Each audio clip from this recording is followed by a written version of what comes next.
Senhor Deus, muito obrigado por esse tempo.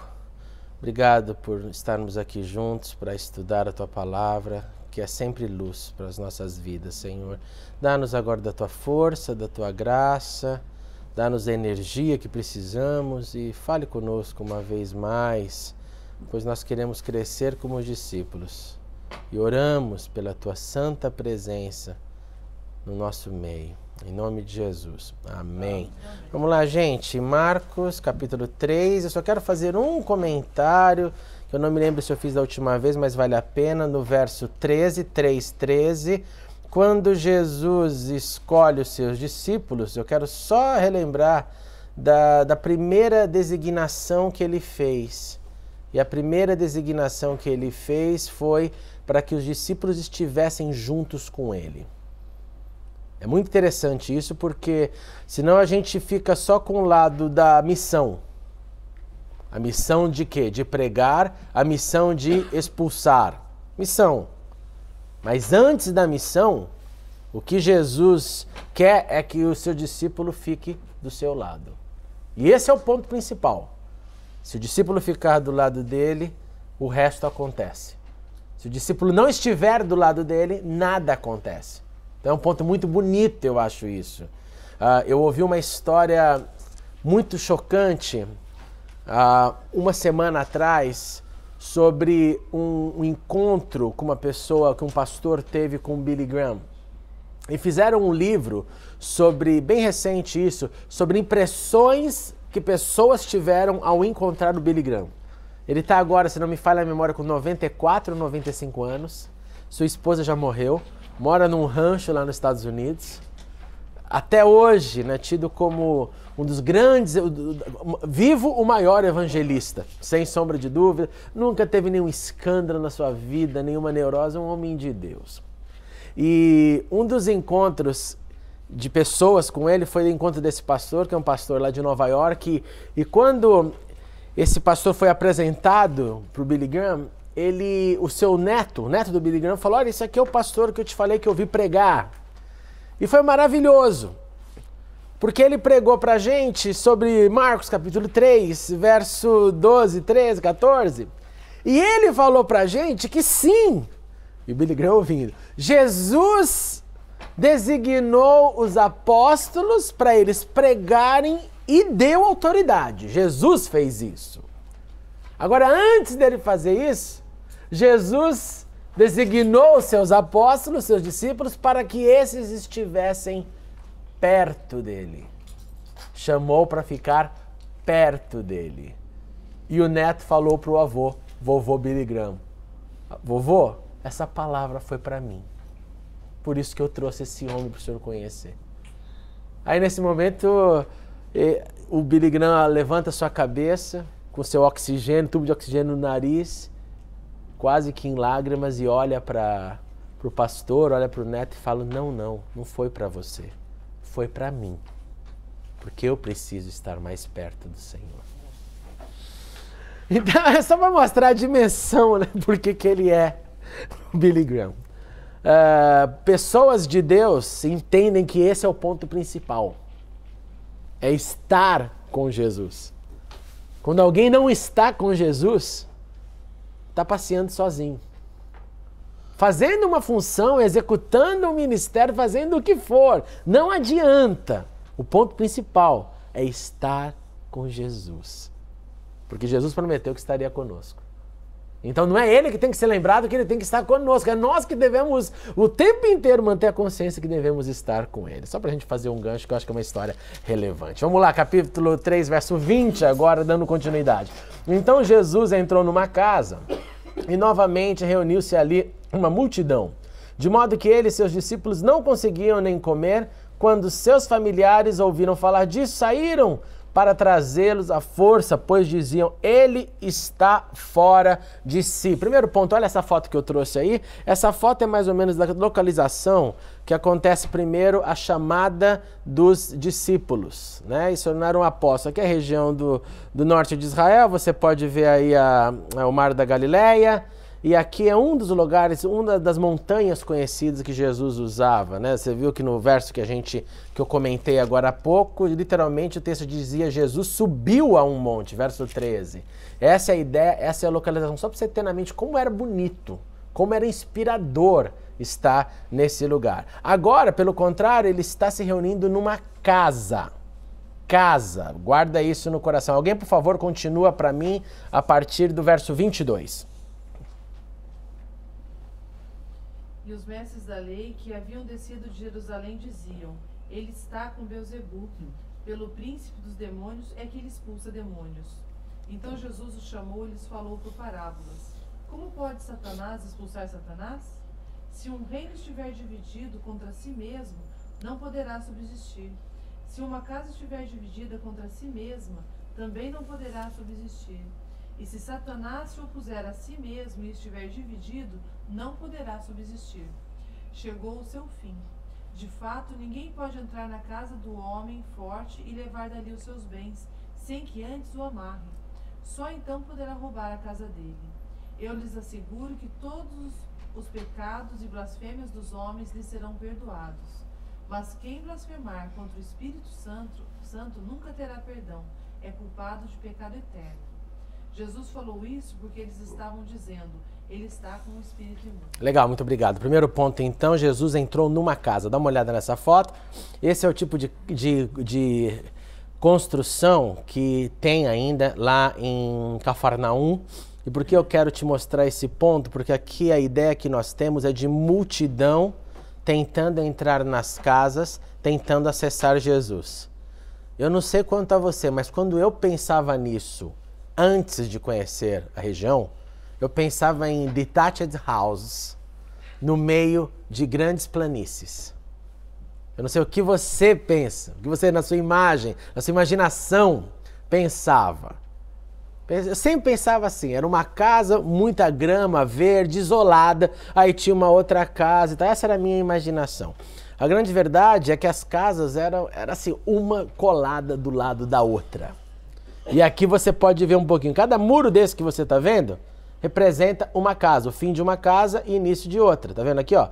Vai acompanhando aqui o cursor, tá vendo? Outra parede aqui no fundo e assim por diante, ó, vai indo. É bem square, bem quadrado.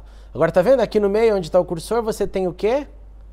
A rua. Isso aqui seria a rua, ó. Então em frente ao quadrado, a rua. E do outro lado, mais casas. Em outras palavras, quantas pessoas precisam para dar uma sensação ali imediata de que tem uma multidão e que não cabe mais ninguém? Olha aí e me dá um número.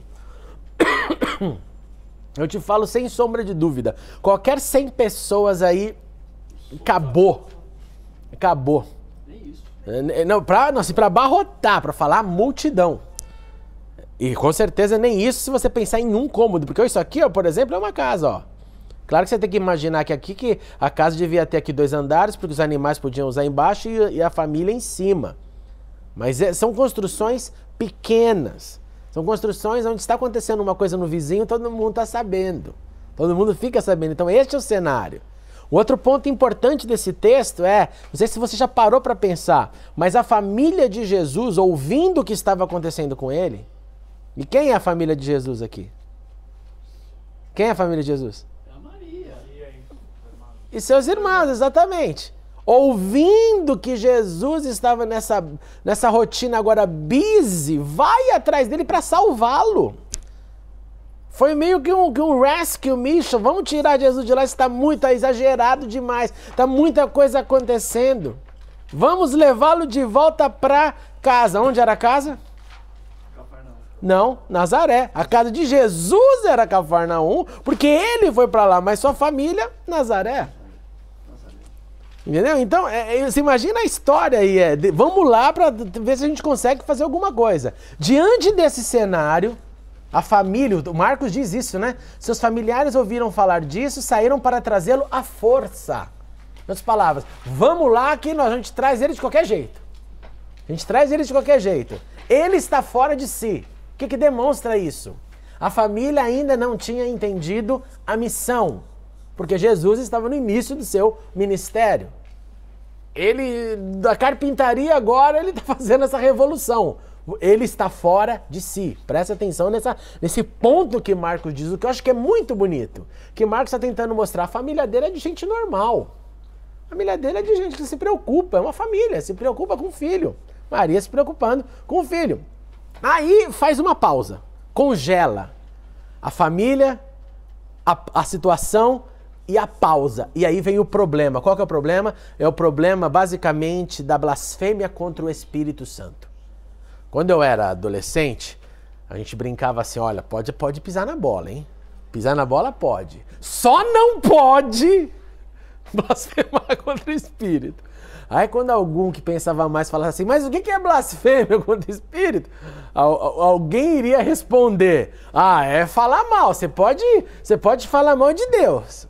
Você pode falar mal de Jesus, perdoa. Mas se falar mal do Espírito, acabou, meu, é inferno na hora. Essa era a nossa conversa de bastidor de igreja, né? O que não é o ponto. Então deixa eu te perguntar, diante do que você leu, o que é blasfêmia no Espírito? Porque sim, quem blasfemar 29 contra o Espírito Santo, nunca terá perdão. E é culpado de pecado eterno. Tá aí o texto. Existe um julgamento. Existe uma situação. Tá? O que é blasfêmia? A blasfêmia, eu entendo que como blasfêmia é aquele pecado deliberado, né? O cara tem plena consciência do que ele está fazendo. Contra a ação do Espírito Santo de Deus. O Espírito Santo de Deus está falando, está mostrando para ele, e ele endurece o coração e resiste e não aceita mesmo. Deliberadamente, conscientemente. Ele tem consciência daquilo que ele está fazendo. Não é essa coisa de criança, né? Então eu entendo que a blasfêmia contra o Espírito Santo é isso aí, é o cara ter a plena consciência de ele estar fazendo um pecado contra Deus, né? Contra a ação de Deus. Está impedindo a ação de Deus. O que mais? Blasfêmia contra o Espírito. É um negócio sério, né? Porque não existe algum outro pecado desse nível aqui, né? Que a Bíblia, que o Evangelho vai falar dessa forma. Se a gente for analisar, Deus perdoou os pecados dos assassinos. Perdoou Paulo, por exemplo, que é mais violento que foi Paulo. Que é mais que Davi? Davi, isso. E aí? Blasfêmia? Não sei, baseado no versículo. Ótimo. No versículo seguinte que diz que Jesus falou isso porque eles diziam que ele estava possesso de um espírito imundo. Joia. Eu acho que é blasfemar contra Deus, ou contra o Espírito, que é Jesus, que é Deus, né? Não? O quê? O quê, então? Tá no caminho certo, tá no caminho certo. O quê? Mas eu não sei não. O que é? Não, você falou de trás pra frente, só quero que você fale de frente pra trás. Então, baseado no texto, então, blasfêmia é tipo difamação do Espírito. É falar do Espírito de Deus. falar o quê?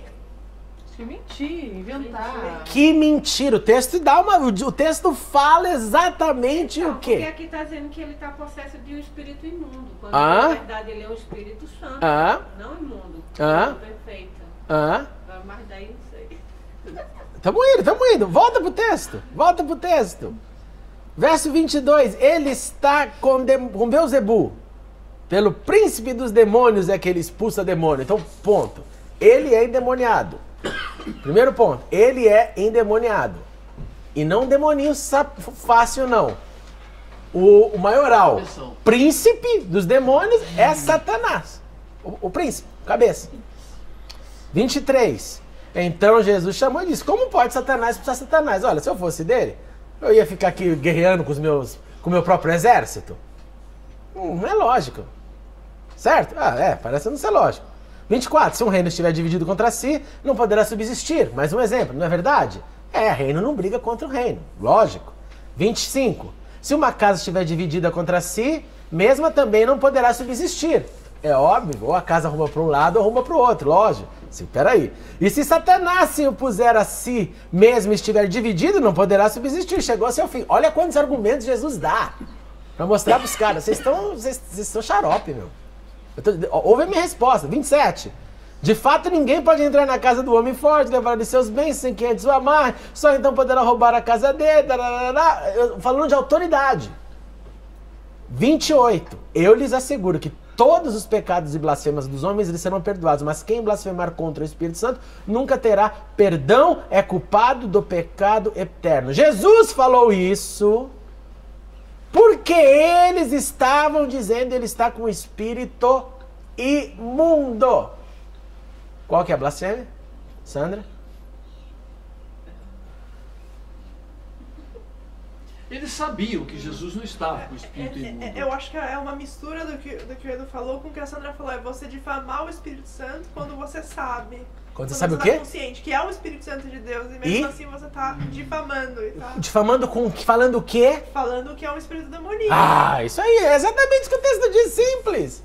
O texto está dizendo, esses caras estão dizendo que ao invés de entender a obra do Espírito, eles estão falando que a obra do Espírito é a obra de Satanás. Essa é a blasfêmia do texto. Eles tinham consciência. Você falou certinho, Sandra. Você falou de trás pra frente. Eu sabia que mas eu não sabia. É atribuir ao mal a obra do bem.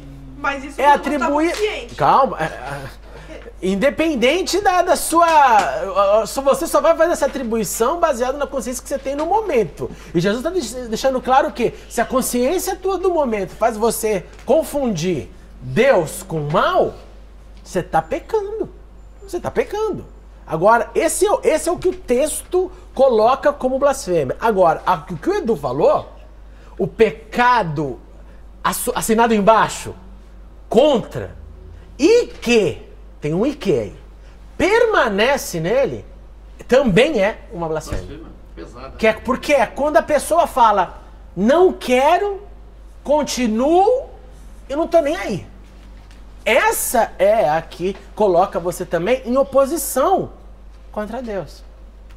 Por isso que ela também, então, não tem perdão. Não tem perdão por quê? Porque Deus fala, você pisou num canal que não podia? Não! Foi porque você falou. Não, acabou. Acabou. Então são dois níveis. Se eu posso dizer, dois níveis ou duas ramificações. A primeira textual é, não se atribui ao mal a obra do bem. Não se atribui a Satanás a obra do Espírito. Aí se você for fragmentar ainda mais isso, quando não há discernimento e você acha, ou eu acho, que ao invés de reconhecer a obra santa, você falar que aquilo é obra do diabo, você está blasfemando. E eu vou falar uma coisa para vocês, viu? O que tem de gente que faz isso por falta de discernimento, a obra santa está acontecendo, o camarada não entende nada, não sabe nada por falta de conhecimento, isso é do diabo. Quantas vezes eu ouvi isso na minha vida? Quantas vezes eu ouvi isso na minha vida? Era obra santa, mas por falta de conhecimento da obra santa, é o diabo. Eu falei pra você já várias vezes, na minha época de guitarrista, ali no início dos anos 90, é o diabo. É Satanás tocando guitarra. Peraí, não era não. Não era Satanás tocando, não. Era a igreja naquele momento que não tinha discernimento, apesar de ler todos os salmos que a Bíblia dá, assina embaixo, que você pode louvar a Deus com qualquer instrumento. Mas teve uma época, dando um exemplo da música, do desenvolvimento da música na história da igreja, que somente alguns instrumentos eram tidos como kosher, como aceitáveis. Ou é órgão, mas um pouquinho mais piano, acabou disso aí, a procedência maligna.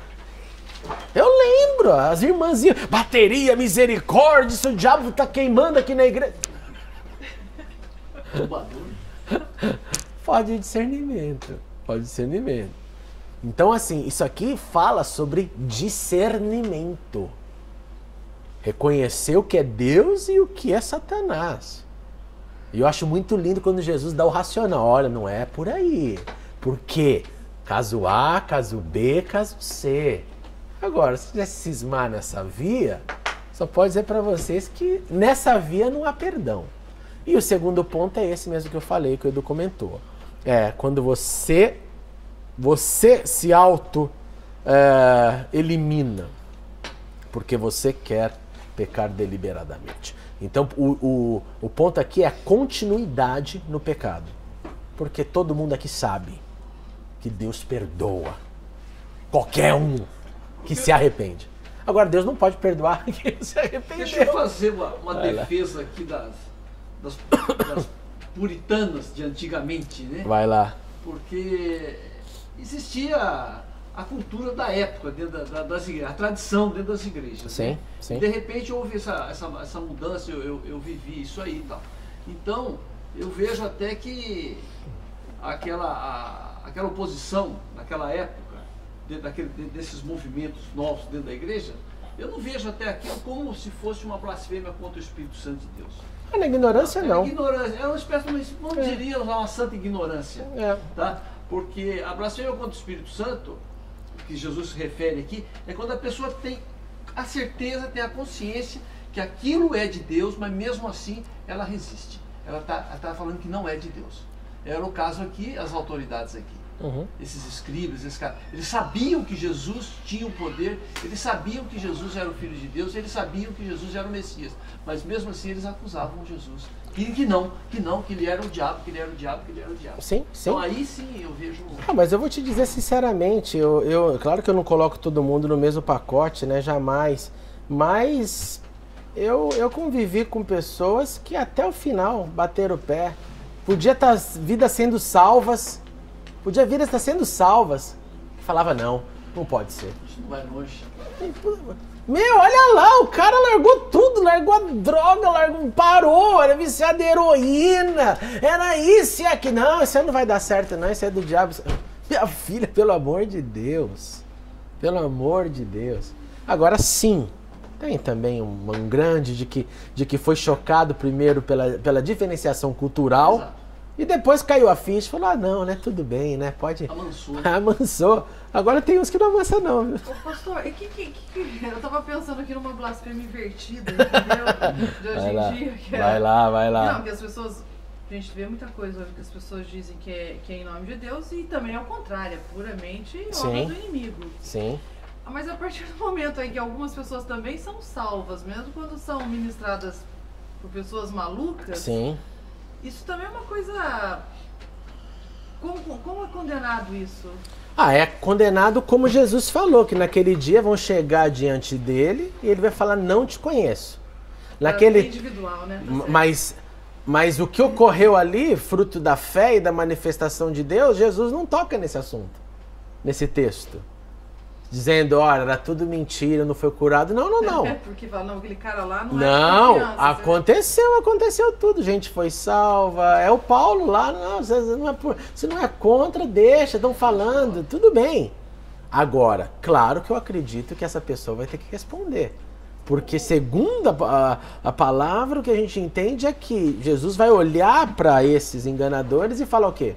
Eu não te conheço.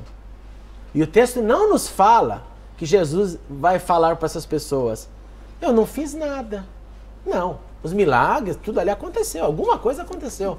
É estranho, né? É maluco. Aí as teorias são assim, Sandra, uns vão falar para você, é o poder de Deus, independente do recipiente, é a misericórdia de Deus, outros vão falar, é a fé da pessoa. Eu acho que eu chamaria tudo isso de misericórdia, eu gosto da palavra kindness. É o kindness.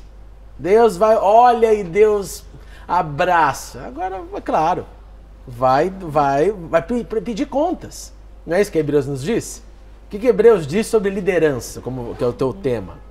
Liderança é, ovelha, se submeta, faz a vida desses caras mais fácil, porque não é brincadeira. Acima de tudo, porque eles vão dar conta da alma de vocês. Então, esse é o ponto. Roy, você ia falar alguma coisa? Não, eu só estava assim, raciocinando aqui, querendo entender. Quando Jesus falou sobre quem peca contra o Espírito Santo, sim. Em esse tempo ainda não era revelado o Espírito Santo para totalmente todos. Ainda não. Então, solamente o que ele estava aí, Jesus colocando aos mestres da lei, que a discernir a eles, aprender a discernir o que você falou, a obra de Deus e a obra do diabo. Sim? Exatamente. Batou, exatamente. Ele não estava ainda aqui batalhando no aspecto da trindade. Porque os mestres da lei sabiam que o Espírito era uma força operante, era o ar em movimento do Antigo Testamento. Era o vento que moveu os profetas. Era o vento que estava na criação do mundo, né? Lá em Gênesis.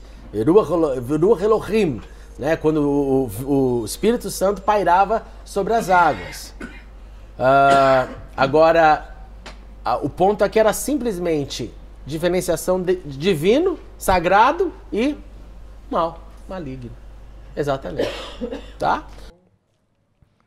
Muito obrigado por assistir a mensagem. Clique agora em inscreva-se para se cadastrar no canal e ser avisado de todas as novidades. Se você quiser ajudar na divulgação, clique em gostei e adicione o vídeo nos favoritos. Não se esqueça também de conferir as mensagens anteriores. Obrigado e até a próxima.